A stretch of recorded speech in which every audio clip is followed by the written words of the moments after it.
Marseille airport has been forced to close after a wildfire broke out in southern France. According to local authorities, planes have not been taking off or landing since midday, and some flights have been diverted to nearby airports.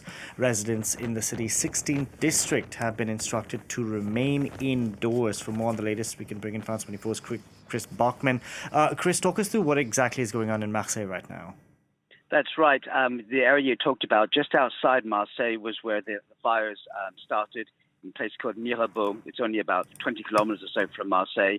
And on the edge, the 16th you talked about, some of it people will be familiar with because it's also quite, some of it's quite lawless. There's some big housing estates and a lot of drug dealing thing there. But there's also a lot of homes, and it's kind of there's kind of wild land there as well.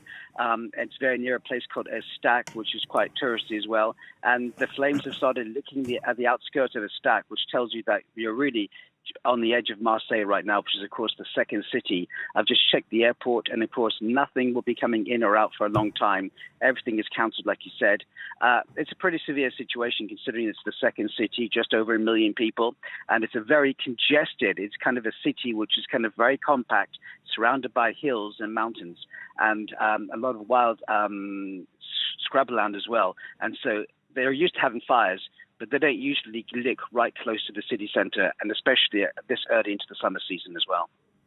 And Chris, this is not the only fire affecting the south of France, is it?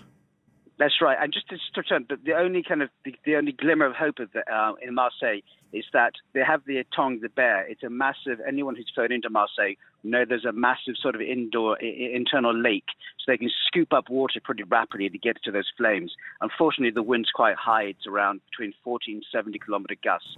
And there's another major fire, just like you mentioned, near the town of Narbonne, which is in between Montpellier and Perpignan. It's a beautiful area. There's some amazing historic villages there called Bages and Périac, and they've really been under threat in the last 36 hours. As scrubland there has gone up as well. The motorway's been closed between, it's called the A9, which goes all the way from basically from Montpellier down to Spain. At this time of the year, the holidaymakers will be numerous. That's been closed, opening closed because of the smoke. And the prefect of the area, and there's hundreds of firefighters literally dealing with that one as well, says that this is not under control yet. The problem is that this part of the country as well also has strong winds on a regular basis, and it's very, very dry.